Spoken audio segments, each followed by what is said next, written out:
أنت تلاحظ أنه عندما خرج الآن من المبنى الذي حاضر فيه على بعض الإماعات اللي كانوا موجودين في ذاك البناء، كلهم خرجوا.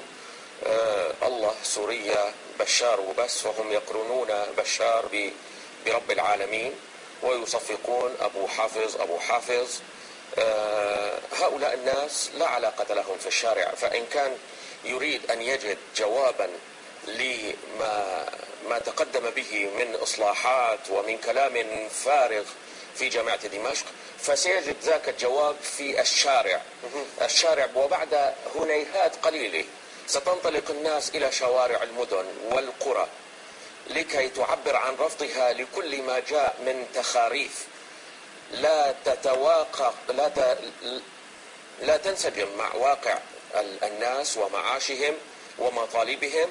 لم يكن أحد أخي في الشارع السوري ينتظر مثل هذه الخطابات الفارغة من الرئيس الأسد. كان يجب عليه أن يكون على مستوى جراحات الأمة، كما فعل السيد أردوغان عندما حمل طفلة فقدت والديها وقال: هذه الآن في عهدتي، رفعها إليه وقبلها. كان الأفضل أن يكون بشار الأسد في ذاك الموقف. بشار الأسد يدعي أنه طبيب، كان الأفضل له بدل أن يقتل الناس ويذبحهم ويريق دماءهم أن يحمل ضمادات ويضمد جراحات الأمة حتى تلتف الناس من حوله، ولكن الأمر بعيد عنه، هو لا يستطيع فعل ذلك، لأنه هناك من يقول أن الطبيعة سبقت التطبع وغلبت عليه، فطبيعة هذا النظام هي طبيعة قمعية سحلية تسحل الناس. ولكن هو يفند دائما هذه الأقاويل ويتهم جهات تخريبية ومؤامرات خارجية في سوريا. تحدث عن دخول سيارات وأسلحة وأجهزة اتصالات متطورة إلى سوريا. نعم، هو صادق في هذا الكلام.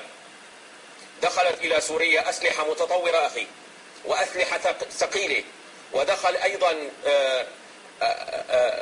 سفن حربية إيرانية رست في مطار في ميناء اللاذقية، وتركيا أوقفت طائرتين كانت متجهتين إلى حلب تحمل من الأسلحة ومن معدات القمع ما يكفي، أوقفتها وفرغتها من حمولاتها ورجعت.